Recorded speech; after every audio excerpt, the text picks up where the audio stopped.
Любопытную новость The Insider публикует. Правоохранительные органы отказались возбуждать уголовное дело по факту смерти чиновника, отвечавшего за забой скота в Новосибирской области. Сейчас там идет какое-то оживление, я уже подозреваю, ну то есть оживление я уже вижу, но пока не просчитал с какой целью. Кстати, с своей стороны подсказывайте, иной раз люди с мест, ну просто лучше знают. Да, не собираюсь за вас умничать, но поразбираем еще. Правоохранительные органы Новосибирской области не стали возбуждать уголовное дело, ну там перебили сразу тематику, сначала застрелили, а потом ой-ой, нет, просто сердце встало. Ну как бы одно другому не мешает. В каком-то смысле, это просто пули обычно мешают сердцу, а так-то можно квалифицировать, конечно, и так, и так. Но тем не менее, то есть через жену начали вбрасывать, что не, просто сам помер, да и все. Возбуждать уголовное дело по факту смерти начальника отдела организации противоэпизоотических и карантинных мероприятий Управления ветеринарии Новосибирской области Сергея Тура. Об этом прокуратура региона сообщила ТАСС. Сообщения о смерти 43-летнего 29-го появились. Телеграм «Сибирский экспресс» со ссылкой на неназванный источник писал, что тело Тура с огнестрельными ранениями нашли в его автомобиле. По одной из версий он совершил самоубийство. Ну, засуньте себе эти версии, кстати, это неправильно так говорить. Нельзя начинать с версии самоубийства. Всегда отрабатывается, даже если повешенного находят, есть исключения, и они дикие. Это как вот Янь Стима нашли в петле и сразу, это, наверное, самоубийство. Прям тут же следователь рассматривает убийство, автоматом. Звучит убийство. Я специально приводил пример, вот в Армении сейчас там нашли женщину несчастную, повешенную, короче говоря. И я начал проверять, и там сразу заведено убийство. Это не значит, что там было убийство, но с этой версии начинается, когда она опровергается, тогда дальше.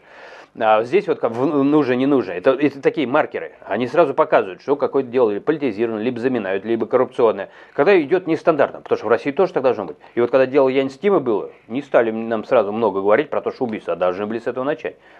Нет, проверили самоубийство. Вот тебе приводите. Да, даже заводить прям сразу. Ну ладно, едем дальше. Итак, короче говоря, жена заявила журналистам, что у него остановилось сердце. Она говорит, сердце остановилось. Говорит, что-то грохотало, вдруг тишина, да, извините за иронию горькую.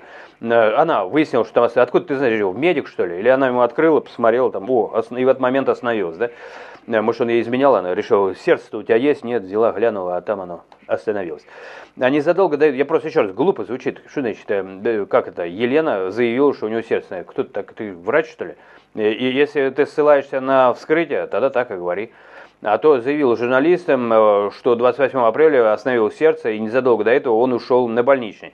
Она считает, что это напрямую связано с большой моральной и физической нагрузкой на его работе. Еще раз, сердце останавливается, оно всегда останавливается, то есть так не бывает, что человек умер, а сердце все еще бьется. Наоборот, то есть он заболел чем-то, что-то, не знаю, отравился, застрелился, просто там какое-то здоровье. Сердечная недостаточность, вот это все привыкли к этому, что это причина. Это попытка, это привычка силовиков закрывать причины смерти. Это, по сути, даже не вранье. Это не вранье. У этого должна быть причина, первопричина смерти. А сердечная недостаточность – это не первопричина, это результат. Первопричину мне, пожалуйста, рассказывайте. Ну вот это старая привычка, я к чему веду. Потому что там другие термины, ну медики, пишите, я, собственно говоря, со слов медиков, которые мне иногда комментарии пишут, я вам говорю. Она считает, что это напрямую, она мне говорит, сердце остановилось. Вот причина смерти. Дура, что ли? Ну, еще раз, я понимаю, что она дура в медицине. И потом не лезь ты в уголовные дела. Чего куда ты полезла, ты жена? Прими соболезнования и затухни тихонечко. А мы поразбираемся, потому что мы не хотим, чтобы был кто-то следующий, чтобы убивали скот у людей. Ну, люди пишут, что про бумеранг все время. Там, Елена, вы лучше скажите, там у вас дома бумеранг есть? Люди все ищут какой-то бумеранг, может быть у вас он там, гляньте. Вот, едем дальше. Она считала, что это напрямую связано с большой моральной физической нагрузкой. Мне не интересно, что она там считала. Еще раз, где-то юридическое, где-то чисто по-человечески соболезнование. Соболезнование, а дальше в юридическое не лезь. Все, давай. Будь здоров. 20 апреля в отставку был отправлен глава Минсельхоза Новосибирской области, заместитель председателя правительства региона Андрей Шинделов. Так, еще что ли скоро помрет? Так, у него тоже, наверное, сердце не очень. В региональных ветеринарных органах начались проверки. Так, все, короче, будем это дело ковырять. Вы со своей стороны пишите. Если кто-то из Сибири напишет, прям двойное ура. Потому что сарафанное радио мне очень сильно дополняет направление дальнейшем ковыряния той или иной темы. Понятное дело, что такие вещи закрывают, особенно если это мираторг, если там симпатичные всякие линники, женушки, медведишки, да, то это всегда там сложно приходится расковыривать, надо следить, мониторить каждую новость.